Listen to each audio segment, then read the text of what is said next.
Top quality और consistent performance के लिए सिर्फ सिल्वर पंप नाम याद रखना। અમદાવાદમાં પ્લેન ક્રેશની દુર્ઘટનાને 1 વર્ષ થયું અને અનેક લોકોએ પોતાના દીકરો ગુમાવ્યો, દીકરી ગુમાવ્યા. અનેક લોકો એવા પણ છે જેમણે પોતાનો સમગ્ર પરિવાર જે છે તે ગુમાવ્યો છે અને આજે એ દિવસ યાદ કરતાં પણ ધ્રુજારી જે છે તે ઉઠી જાય છે. પરંતુ અમદાવાદમાં એવા પણ ડૉક્ટર્સ છે જેઓએ દિવસ રાત જોયા વગર અનેક દિવસો સુધી પોસ્ટમોર્ટમ કર્યું અને જે દિવંગતો હતા તેમના જે પરિજનો હતા તેમને જે મૃતદેહ છે તે પણ સુપરત કર્યા હતા. તે આપણી સાથે જે ધર્મેશભાઈ પટેલ જેઓ એડિશનલ ડીન છે બીજે મેડિકલ કોલેજમાં અને ફોરેન્સિક મેડિસિનના તેઓ હેડ પણ છે, તેમની સાથે આપણે વાત કરીશું. સરજી, 1 વર્ષ થયું ઘટનાને. એ દિવસને આપણે યાદ કરીએ તો પણ આપણી કંપારી છૂટી જતી હોય છે. એઝ એ ડૉક્ટર અને એઝ એક વ્યક્તિ તરીકે એ દિવસો લગભગ 15 થી 20 દિવસ સુધી કોન્સ્ટન્ટ આપણે કામ કર્યું. કેવા હતા એ દિવસો? તમે કીધું એમ આ ભયાવહ અને ગુજારી ઘટના, કંપારી છૂટી જાય તેવી ઘટના એ જીવનમાં કદીએ ભૂલાશે નહીં. અને જ્યારે જ્યારે યાદ આવશે ત્યારે ચોક્કસ એ ભયનો માહોલ યાદ આવવાનો જ છે. પરંતુ હું એ ચોક્કસ કહીશ કે ફોરેન્સિક મેડિસિન ડિપાર્ટમેન્ટમાં વર્ષોથી કામ કરવાના કારણે અને અમે કોપઅપ કરી શક્યા છીએ અને સ્વસ્થતાપૂર્વક અમે એ વખતે પણ કામ કર્યું ને હમણાં પણ કામ કરી રહ્યા છે. પણ એ ચોક્કસ કહી શકાય કે એક સાથે આટલી બધી મૃતકોના શરીર જ્યારે અમે રિસીવ કર્યા, જીવનની પહેલી ઘટના કે આટલા બધા શરીરો સબપરીક્ષણ માટે એક સાથે આવે અને એ પણ એની હાલત તમે યાદ કરીએ છીએ તો એ બળેલી હાલતમાં, અર્ધબળેલી હાલતમાં, કાળી પડી ગયેલી હોય, ક્યાંક એવું બી લાગ્યું કે એકદમ કોલસા જેવી હાલત થઈ ગઈ હોય એ પ્રકારની શરીરના ભાગો અમે રિસીવ કર્યા અને એનું સબપરીક્ષણ કર્યું. અને મોટી ચેલેન્જ તરીકે અમે એ જોઈએ છે કે આ બધાને ઓળખ કરીને સગાઓ સુધી પહોંચાડવું, કારણ કે સગાઓની એ જ માંગણી હોય છે કે અમારા સ્વજનોના શરીરો તમે અમને પૂરા પાડો, તમે શક્ય બને એટલું જલ્દી આપો. અને એ કલ્પાંતને સગાઓના કલ્પાંતને ટાળવાની વાત કે એને રાહત આપવાની વાત હોય ત્યારે એ શરીરો અમે મૃતકોના શરીરો સગાઓ સુધી પહોંચાડીએ સન્માન સાથે અને એની અંતિમ ક્રિયા થાય. એ સગાઓ માટે મહત્ત્વની વાત હતી અને એટલા માટે અમે પૂરા જુસ્સા સાથે અને એગ્રેસિવ થઈને એ આખું કાર્ય કર્યું. મૃતકોના શરીરમાંથી જેટલા ઝડપથી DNA સેમ્પલ્સ લઈ શકાય એ અમે લીધા, ફોરેન્સિક સાયન્સ લેબોરેટરીમાં મોકલી આપ્યા, સગાઓના બ્લડ સેમ્પલ બી મોકલવામાં આવ્યા, ત્યાં મેચિંગ થયું અને છેવટે ઓળખ દરેક શરીરની અને બોડી પાર્ટ્સની થઈ અને સગાઓને અમે એ આપી શક્યા. પૂરા સન્માન સાથે એ આખી વ્યવસ્થા ગોઠવાયેલી.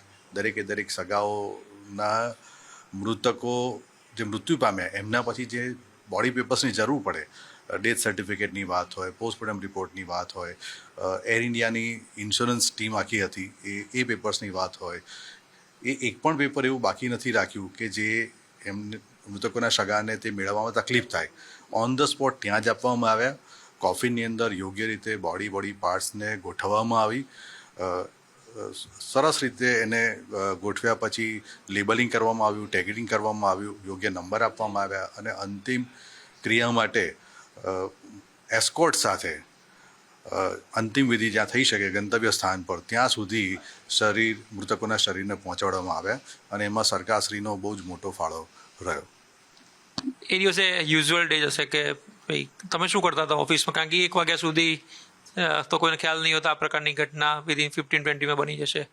એઝ અ પ્રોફેસર તમે શું કરી રહ્યા હતા એ સમયે? અને ક્રેશ કદાચ 1 કિલોમીટર પણ નથી.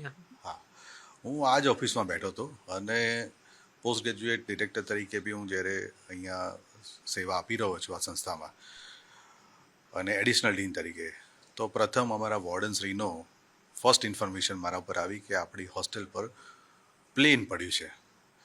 અને એ ઇન્ફોર્મેશન જેવી મળી તરત જ હું મારી સામેની જ ઓફિસમાં બેસતા અમારા સંસ્થાના હેડ ડીન મેડમ પાસે પહોંચ્યો અને તરત જ અમે બંને જણા એ જ્યાં ઘટના બની ત્યાં જવા માટે રવાના થયા. ત્યાં પહોંચી ગયા, ત્યાં ઊભા રહ્યા અને જોયું કે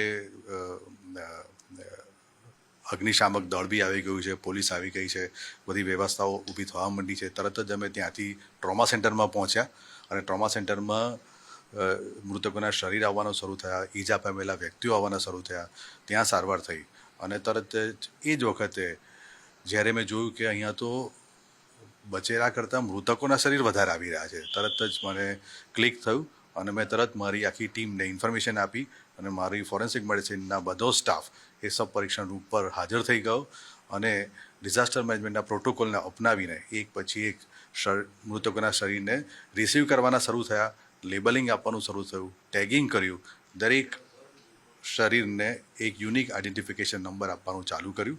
તેને ગોઠવવામાં આવ્યા, શબ પરીક્ષણ રૂમમાં ભરાઈ ગયો, બાજુના રૂમની મદદ લીધી, અન્ય જગ્યાની મદદ લીધી અને દરેક જગ્યાએ આ બધા જ મૃતકોના શરીર અને શરીરના ભાગોને યોગ્ય રીતે ગોઠવી દેવામાં આવ્યા.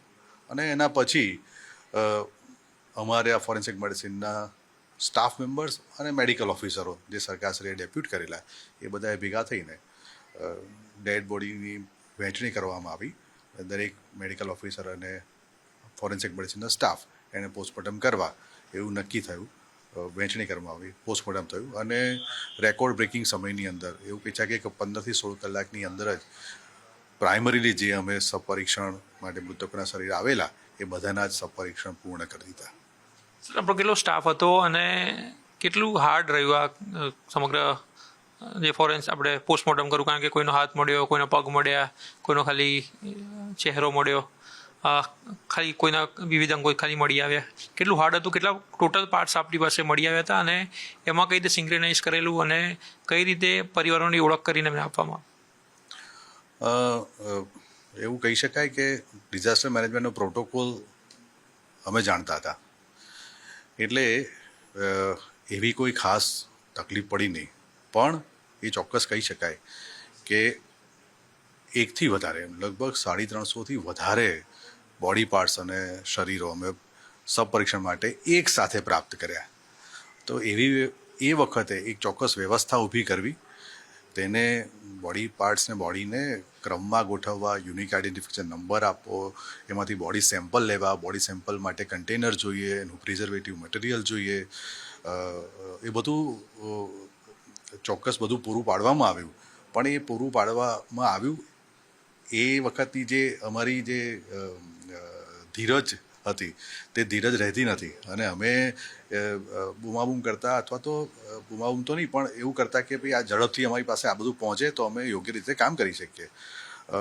એ કન્ટેનરો આપવામાં આવ્યા, પ્રિઝર્વેટિવ આપ્યા, બોડી સેમ્પલ્સ અમે કલેક્ટ કર્યા, એમાં યોગ્ય લેબલિંગ કરવાના, એને પોલીસને સુપ્રત કરવાના અને પોલીસે પછી ફોરેન્સિક સાયન્સ લેબોરેટરીમાં પહોંચાડવાના. તો એ બધી જે એક પછી જે સ્ટેપ્સ છે એ ક્રમશઃ ઘટનાવાર ગોઠવવાની વાત આવે એ ચોક્કસ અઘરી હતી. પણ એ બધું અમે કરી શક્યા અને એમાં અમારા તાત્કાલિક જે ACS સાહેબ હતા, ધનંજય દ્વિવેદી સાહેબ, અને આપણા માનનીય હેલ્થ મિનિસ્ટર ઋષિકેશ પટેલ સાહેબ, એમની સીધી દેખરેખ અને આગેવાની રહી અને અમે પ્રાઇમ મેથડ, મહત્ત્વની મેથડ શરીરને ઓળખવાની એ DNA દ્વારા ઓળખવી એ મેથડને અપનાવી અને એનાથી બહુ સરળતા રહી અને બહુ સરસ રીતે આખું કાર્ય સંપન્ન થઈ શક્યું. નાના બાળકોની પણ બોડી હતી, શું તમને ફીલ થતું હતું? કારણ કે આપણા પણ ક્યાંક સંતાનો હોય, આપણે પણ જોતા, તમે જે ડૉક્ટર ઘણા પોસ્ટમોર્ટમ કરતા હશો, પણ આ પ્રકારની ઘટનામાં શું એક માનવતા સમગ્ર સ્ટાફમાં પણ જોવા મળી, સિવિલના બીજે મેડિકલ? હા, એટલે એ ચોક્કસ કહી શકાય કે પ્રોફેશનલ એટીટ્યૂડ તો એવું કહે છે કે ઇમોશન્સને સ્થાન ન હોય કાર્ય કરતી વખતે, પરંતુ આપે જેમ કીધું એમ કે આપણા પણ બાળકો છે અને જ્યારે એ અમે નાના બાળકોના સગાઓને, પેરેન્ટ્સને જોયા હૃદય દ્રાવક કલ્પાંત કરતા, ત્યારે હું સત્ય તો એ જ કહીશ કે મારી આંખો પણ ભીની થઈ અને ઘણા બધા ડૉક્ટર મિત્રો અમારા હતા કે જેઓ બહુ દુઃખિત થયા અને એ લોકો પણ ક્યાંક મનના ખૂણામાં આંસુ તો સાર્યા જ હશે, બહાર દેખાતું નહીં હોય પણ બધા જ દુઃખી થયા, એ ચોક્કસ વાત છે. અને એ ઘટના હમણાં સુધી અમારા માનસપટ પર છવાયેલી રહી અને જ્યારે યાદ કરીએ છીએ ત્યારે બે લાગણી આવે છે. એક તો સફળતાપૂર્વક એને અમે પૂર્ણ કરી શક્યા એટલે ગૌરવની લાગણી, પણ સાથે આટલા બધા વ્યક્તિઓના જાન ગુમાવ્યા એ દુઃખની લાગણી અને એ હૃદયદ્વાવક જે માહોલ હતો એ યાદ કરીએ છીએ ત્યારે અમારું હૃદય પણ કલ્પાંત કરે છે.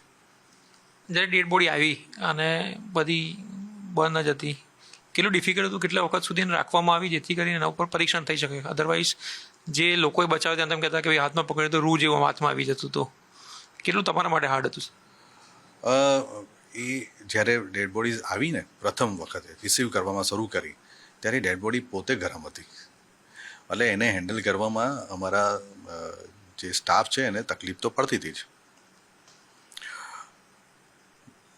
આખી બોડી પણ આવી બન્સની હાલતમાં અને બોડી પાર્ટ્સ પણ આવ્યા બન્સની ઇફેક્ટ સાથે. તો